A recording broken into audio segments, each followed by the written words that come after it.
Welcome to our program. In today's episode, I'd like to introduce our guest, Sister Katharina Deifel, a Dominican nun here in Vienna.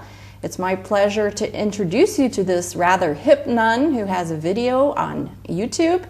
And as the Dominican charism suggests, she's very active in her preaching order, teaching the faith to people here in Vienna. Sister Katharina, it's a pleasure to have you on the program. God bless you. Glad to meet you. Of course, I have to start with your early years in religious life. Well, not religious life, but you said you came to religion gradually. You started in little baby steps. And I read that you used to say you would box the ears of the boys in religion class if they wouldn't be quiet when the teacher was talking. Is that true? That's true. But I really came to religion step by step because my parents were well situated but not religious. They were good and decent people, decent people, but not religious. My youth was quite nice, and I was on balls and had nice dresses and parties and so on, but I missed a deeper sense in my life. And therefore, during the studying, I blundered into the group of the 68. I don't know if everyone knows this group. Well, we just say the 60s generation. The 60s, Yeah. It was a little bit wild time, yeah. It was a wild time. I think it's a danger when young people have no real sense in their life that they are attracted from very radical groups, and that was a radical group, and it became left and leftist.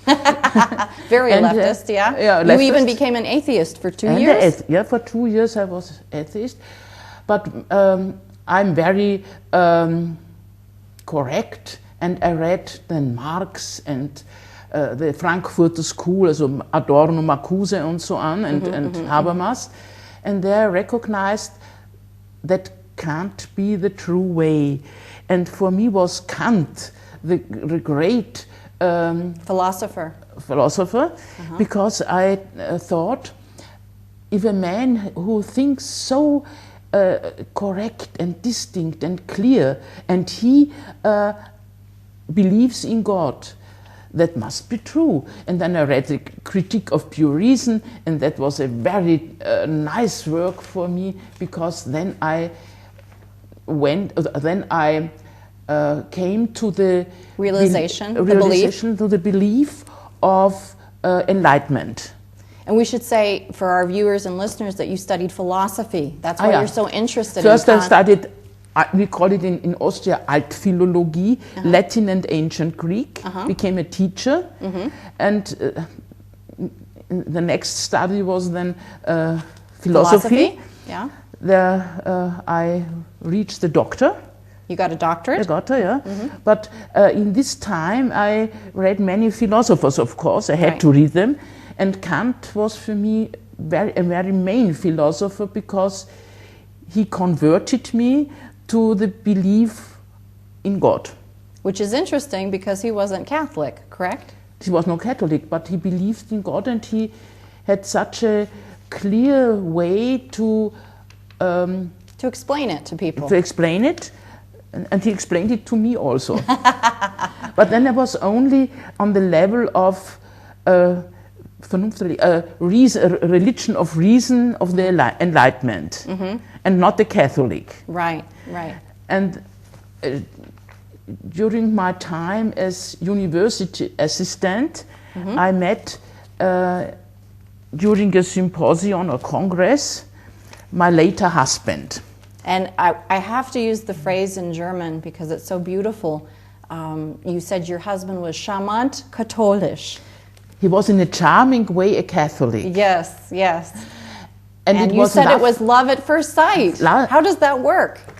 I don't know. We saw each other and we fall in love. And all the world was gone away, only we two existed then. Ah, how wonderful. It was really one moment. And then we married very soon, and we were very happy, but we had only one son. He's still alive. Whom you named Christian. Christian, yes. Yeah, which is, again, it's almost like God gave you these little signs all along that you were going to become a Catholic. Maybe we should also tell our viewers Catholicism is the main religion of Austria, at least on paper. At least on paper. So continue your story. So you got your doctorate, and your son started to grow up, and you went back to school again. Yes. First, I left my job on the university to can live only for my family. Okay. That was very main for me. It was very important to live for your family and to care for them, especially when your son was little. Later, I went back to school as a teacher, and I studied theology then, and made a master in theology. And of course, by this time, you had converted because of your husband. I converted because of my husband, because he lived in such a charming and nice way the Catholic life. I think everybody would have be converted by him. Oh, wonderful. He sounds like a wonderful man. And you had 25 years together. Which, Too few years. And then your husband passed away. Then he passed away. And then began a whole new chapter in your life. First, I couldn't understand why God took him away. My son doesn't understand till he still today. Wonders, yeah. He still wonders now. Because... And you're a grandmother now. You're a grandmother. No, I'm grandmother, yes. But when your husband was dying, he spoke to your son, and he had a sense that you had a vocation even then. I think my husband did know me better than I know myself. And he already noticed that I have a religious vocation to go into a monastery. And he told to my son, if I have to die, then let mother go. Let mother go to a monastery, to a convent, which is beautiful. And you found this out from your son, because you told your son, he didn't tell you. Yeah. What was it that attracted you about the Dominicans? It is an order of preaching. And I was teaching my whole life. Yes. And I could stay in my profession. Mm-hmm. I think this order is very important for today, because now we have a very materialistic time, and the order of Saint Dominic. Yes, the order. In Latin, it's Dominicus. Yeah, Saint Dominic. Yes. Dominic. He wanted that we preach based on a poor life and based on good theological arguments. So you take vows of poverty, chastity, and obedience. And you said, actually, this is interesting to me as a layperson, but you said giving up possessions is actually gives you a sense of freedom. It's very freeing. I think all vows make us free, because we're not fixed to things that are not the last sense of life. Yes. If we give them up. Yes. Of course, every human being has a deep longing. Longing, yes, longing. Yeah. It's like a hole in their heart that only God can fill. Because we have an infinite longing for security, for love, and for freedom. But this longing cannot be satisfied in the finite world. That's impossible. That would be a contradiction. And if we have these vows, we became more free to open us for an infinite love, an infinite freedom, and an infinite security. I think that's the deeper sense of vows. That's a beautiful way to explain the vocation, I think.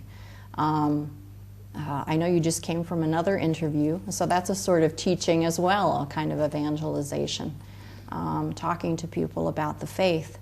I want to take a little step back and explain a little bit about religion in Austria, because in Austria, even though many people are Catholic on paper, I believe the numbers are over 60%. 60% roughly. Cardinal Schönbrunn said that only 2% go to Mass regularly in Vienna. That's too few. It's too few. You think more go? More, yes. But unfortunately, still many people are leaving the church. In 2010, I read something like 80,000 people left the church. So the numbers, even though they're high, they're dropping.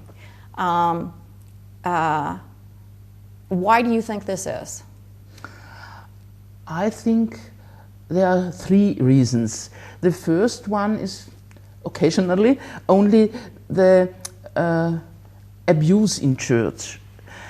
But I think that's not a deeper reason, because abuse happens also in other institutions, mainly in family, and nobody leaves the family. Correct. Because I think that's only. Do you think the political climate has something to do with it? Yes, that's more. I think two deeper reasons are, I already mentioned the 60s. You say 60, not 68? We say 68. We just say 60s, yeah. The 60s. This political group wanted to cancel the main beliefs? Institutions of the society. For example, marriage? Marriage, education institutions. The church, of course. The churches was the main thing. And the state found it in correct laws. Politically correct laws, yes. Politically correct laws. And of course, they couldn't reach that immediately, but slowly, over time, it erodes society. Yeah, that the family is not estimated now, and the other institutions are not estimated now, and there the society is destroyed, I think. You mentioned to me that the political climate here, well, of course, Austria has a parliamentary system, and government right now is run by a coalition of Social Democrats and the Green Party. And you said the Social Democrats really would be more red, in other words, like a communist party, and the Greens would also be, of course, very leftist. So the Christian party in Austria doesn't have very much to say. Is that fair? To explain it that way? A little bit they have to say, but in former times they had to say more, and therefore our country was more a Christian country, or a Catholic country. And since the 60s, it slowly but consequently being eroded. Society is, Christianity is being eroded. Eroded. That's, I think, one reason, and the other reason is an immigration not controlled by laws, or too few by laws. The first two waves of immigration, about 1945, so after the war, and then till 1990, the immigrants wanted to work here, but also to get integrated in the state. But the later waves don't want to. You're right. They are, for example, there's a lot of Muslims who come. Muslims, and the newer ones don't want to integrate. They want to live their life, their faith, their laws, and that's impossible. Well, it's not suited to our. Right, it's not suited, and you were explaining to me, a lot of it is according to Sharia law. In other words, very radical Muslim beliefs. Totally contradicting Catholic beliefs.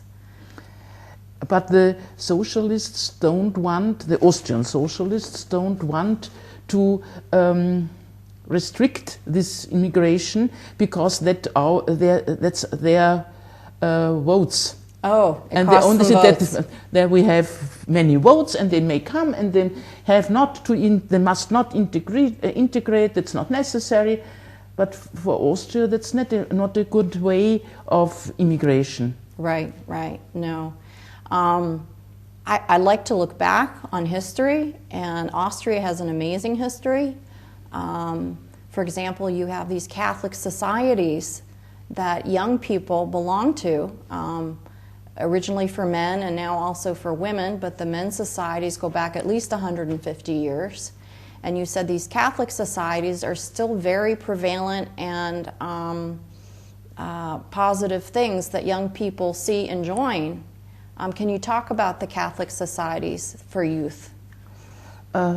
There are many ones. You told now about the student societies or student associations. Mm-hmm. That's a very great group in Austria, but they are not all Christian. Mm-hmm. There are several groups. Mm-hmm. Some of them are liberal. And some would not be. Some are Catholic. Some of them are Deutschnational, also German national. Mm-hmm. But the greatest group is Catholic, or at least a Christian group. Mm-hmm. And there are groups for pupils and for students, mm-hmm. male or female. Mm-hmm. Mm-hmm. They have colors, they're color bearing. You have to hold this up and show me. So they would wear this almost like Miss America across the chest. Yes. And it has a medal, and the colors belong to whichever society has those colors. Has own colors, and this one is for pupils, and this one for students. And you were explaining to me that once a year, all the students wearing uniforms, mm-hmm. almost like the Middle Ages, with high boots. No, not Middle Ages, but the time after the wars against Napoleon. Okay. They are dressed in this sort of costume. They come to Mass. They're even wearing a sword. Mm-hmm. And during the Gospel, you said, and during transubstantiation, they actually have to hold their, and that's very sword up high for a very long time. Because if the Gospel is long, that hurts. And So they take faith seriously. So it's nice to know that the faith is not dead among the young people. Yes, we try that.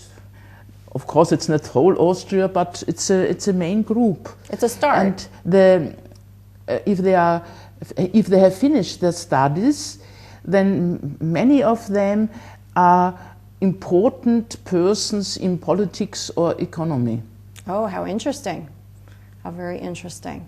And they had a strong resistance against Hitler, these Catholic groups. So it's important to make mention of this, because in the German university system during Hitler, the universities embraced Hitler and his ideas, but this was not the case in Austria. You said the Catholic societies of young people resisted Hitler.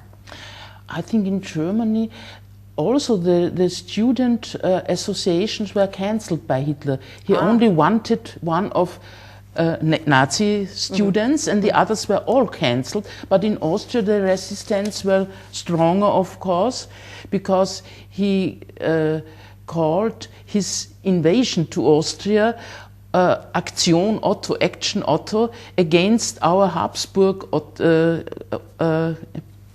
against the Habsburg. Prince, I think in English it's Prince Erzherzog. Yeah, basically against the monarchy. Yeah. And you said the resistance began with the Catholic students at the 7th October of 1938, mm-hmm. of course, in the Cathedral of St. Stephen. Initzer said, "Our leader is Christ. Christ is our leader." And that was, of course, against a declaration of war against Hitler. So what did Hitler do? He arrested many of these students, and many of them came to so-called KZs, that which are concentration camps. And many of them didn't survive that, of course. Wow. And it's not so well known because it's a little bit hidden by our socialists, that the second group of Nazi martyrs were the Catholics, and not so socialists or communists. In other words, after the Jews, more the Catholics died than any other group. Yeah. So many Catholic priests and nuns and so on were killed by Hitler. And that's not so well known till now, but these students' associations every 5 years celebrate the 7th October in St. Stephen. That's wonderful. It's a very nice feast. Yeah, it's a very nice feast then. And St. Stephen's is, of course, the main cathedral in Vienna, which is very, very beautiful. And it's full till to the last place. And this, oh my goodness, that's wonderful. I have to ask you, sister, tell me about the button you're wearing. That button is I don't know Arabic, but that's an Arabic. Arabic N. For the letter N? Letter N for Nazarener. For the Nazarene, meaning Jesus Nazarene, Christ. And like Jesus Christ. And in those countries where so many Christians are killed now, some of the IS warriors painted this letter to the houses of the Christians, and then the Christians were killed. And countries like Syria and Iraq. Yeah, Syria and Iraq mainly. Yeah. And now Christian associations wear this button to show that we like to that we honor these Christs, of course, and these Christians, and to help them. To support them, to help and them. honor their memory. And honor the memory. That's wonderful. That's absolutely wonderful. Tell me a little bit, sister, about, I know we talked about Nazi times, and we talked about the political climate today, but I know you also said the political climate, you think that the Muslims and other sorts of radical immigrants who are not cracked down upon by the socialists because they want their vote, you said it's as radical as it gets. In other words, these Muslims, just so people understand, we're not talking about hatred of foreigners. What we're talking about, Muslims who bring their culture here and are actually recruiting for ISIS, correct? Everyone is welcome in Austria. Of course, yeah. Who honors our laws. But it's impossible that immigrants opposite these laws. And today it looks like that. And there was created a new law concerning the Islam. The idea was good, and the idea was good, but I think it is very difficult to enforce it. To enforce it, yes. Yeah, you said I think it's something to do with the education of Muslims. Yes, with education and the money for them. Because it shouldn't be allowed that they get money from Saudi Arabia or Turkey. But it's very difficult to forbid that, or to control if they are getting money from these radical countries sometimes. Because it's too specific, Austrian. That is a strange construction. We have umbrella organization, but this umbrella organization doesn't represent the real working mosques. Okay. And the real working mosques are free from this new law, and that doesn't suit together. So it's a difficult situation. You said there are other attacks on the faith here as well. For instance, right now they're trying to introduce radical sex education for young children in Austria. And the church is obviously opposed to that. We hope that we can stop that. Yeah. But we don't know, of course. It's very new, this situation. How do Austrians view the American system? For example, the average American still feels that he is able to change things by his vote, by demonstrating in public, by marching in Washington, these kinds of things. Do Austrians feel that way, that they can change the system or not? I think the conservative groups are not accustomed to demonstrate. and it's a pity. It's a pity. Well, we'll have to pray that they learn to demonstrate, Sister, because we're at the end of our interview. Only the radical red groups demonstrate, but not the Catholic groups and so on. Very few of them. And if they demonstrate, the TV or the broadcasting doesn't... it doesn't cover them? Cover them, yeah. Oh my goodness. Well, we'll They have are to silent. If Catholics do something, that's very silent in TV and in... Oh. Yes. Well, luckily we're on TV now, and we're not silent about the Catholics in Austria. So, Sister, I want to thank you so much for joining us, and please join us for another episode of this program. We're so glad you could be with us, and please pray for the Austrians and the situation of the Catholic Church here. Till next time.